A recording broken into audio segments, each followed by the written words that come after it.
In another round of tough talk, we have an article published earlier today, May 29th, 2023, where Regis Prograis says he'll hurt Devin Haney real bad if he elects to come up to 140 and challenge him for his WBC 140-pound title.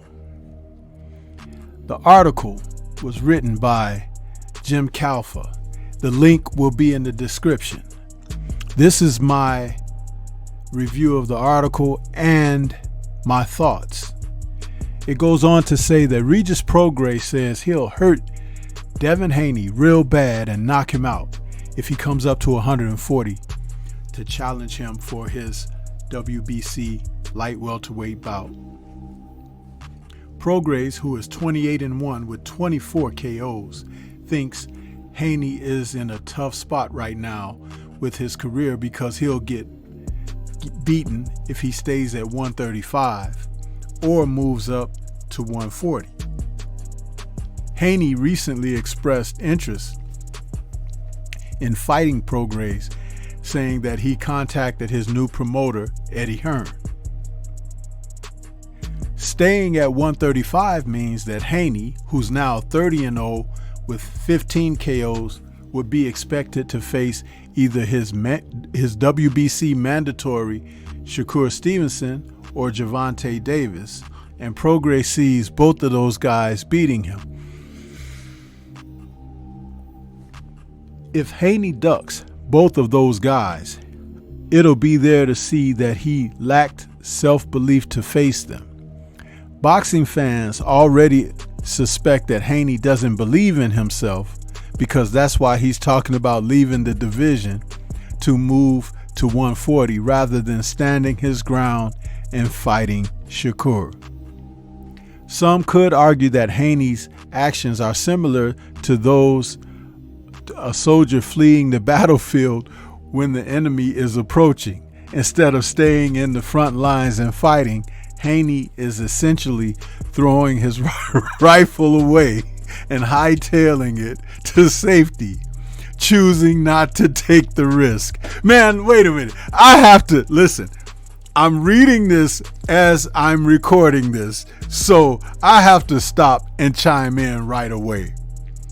First of all, Devin Haney is not running from anyone. This is a man who forsook a purse, promotion, and having the benefit of being what would be considered a championship A side when he elected to go over to Australia to face George Kambosos to unify for Undisputed.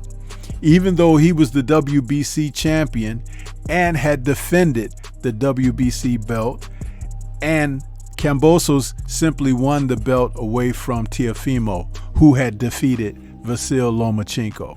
So here we are, and we have a gentleman who has not only faced Kambosos twice in his home country and elected to wait for Vasyl to make up his mind to finally challenge him, a fight that he had been chasing for at least 3 years or longer, and Devin Haney came through successfully.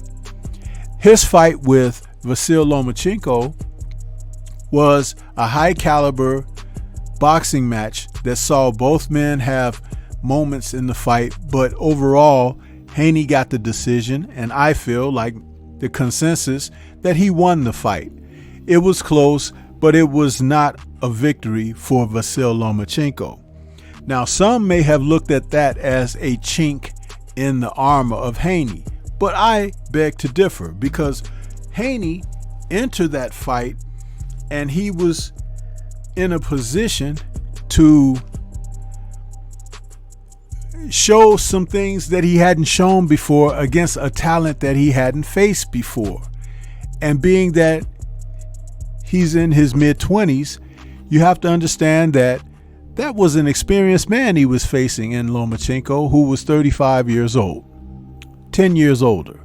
So when Regis thinks that he may have trouble staying at 135 because there are people there could beat him, and that he'll have trouble at 140 because he feels that he can beat him.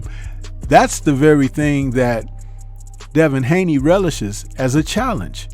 He wants to face those type of guys. He wants to face men who will provide a challenge. He has often said he's fighting for legacy. He's not fighting for the bag. He understands that when people look back through the history book and see what he has accomplished, he will have stood proud and tall for the merit of seeking out the quality opposition to face. It's these sports writers and some fighters who sell a particular agenda when it comes down to these things. And it's okay that Regis feels that he'll beat Devin Haney because he's a world champion too. And you should have confidence and belief in self. But why would the article suggest that Haney does not have this when he has shown it time and time again? It's insulting to the intelligence of someone who watches the sport with an acute eye toward what they're witnessing. And this is why I'm making a video about this. Because if Devin Haney moves up and elects to try to challenge Regis Prograis, that's a darn good fight. And I will have to say this, that Regis Prograis would be fighting the best fighter that he has fought facing Devin Haney outside of Josh Taylor. How about that? And with each and every opportunity toward check marking quality in his career, Haney shoots for the heights. He doesn't look to hide or be mundane and just get through things. He's trying to get to a place in history. And that is something that's inside of him. It is not what people say. It is not what people suggest. He is trying to do this on his own accord. And therefore, with that being said, this is how he's going to operate. A fight with Regis Prograis would be an excellent opportunity for both men to show their wares to the public. Prograis has been saying that he's looking for a world title fight against someone of name and noteworthiness. Well, Devin Haney could provide that for him. He says that if Haney moves up to 140, the only champion he's capable of beating is Rolando "Rolly" Romero, who recently beat 40-year-old Ismael Barroso by a controversial 9th round stoppage. Regis states that all three knock him out if Haney fights him, Subriel Matias, or Josh Taylor. Haney lacks the power to keep those guys off of him, and he's been hurt in several of his recent bouts against Vasyl Lomachenko, Joseph Jojo Diaz, and Jorge Linares. It is not just the champions Haney would need to worry about at 140. There are a lot of contenders that could potentially chop him up and finish what Vasyl Lomachenko started. Listen, this is the thing.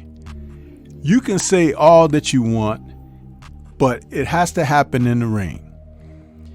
The men that they're talking about at 140 that can give Devin trouble are listed as such: Richardson Hitchens, Gary Anton Russell, Arnold Barboza Jr., Jose Ramirez, Kenneth Sims, Steve Spark, and Teofimo Lopez.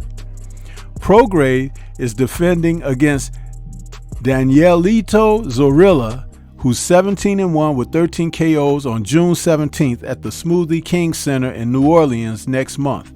The fight will be shown on DAZN. Now, how many of you know who Danielito Zorrilla is? It's not none of those other guys that was listed, is it? How about that? But you want to say what you want to say about Devin Haney. It is time for these fighters to kind of tone back on some of their rhetoric for social media and microphones and cameras and focus in on fighting in their careers. Getting it done in the ring proves to everyone what's going down. If you can just talk a great game, That's all it is talk. At the end of the day, there was only one fighter out there who could really talk with the best of them, and that was Muhammad Ali. And he fought up to the level and above the level that he spoke, oftentimes. That's why he is remembered as the greatest. But some of these other fighters, they have done so much talking, their mouth could be in the Hall of Fame, but their hands and their rear ends will be in the Hall of Shame. What do you think? I think that this article, as I said, the link will be in the description. You'll be able to read it for yourself. It's a wonderful challenge for Devin to move up to 140 and face any of the men that was listed. But Regis Prograis needs to focus on his fight that's coming up and trying to face some of those other guys as well. Because Subriel Matias called him out immediately after becoming world champion, and Regis did not answer the phone as of yet. Think about it. Before you start talking about someone else, you may want to clean your space first. Those are my thoughts. What are yours? This is Stormy B Man. Shout out to the mighty LDBC and Liberated Perspective, a third eye view of the world. For more content such as this, please like, comment, subscribe, and share. Let me know what you think about this article, and what do you think about when Haney does move up to 140, what his chances are in making his way toward a championship in that weight class. Do you think he can get it done?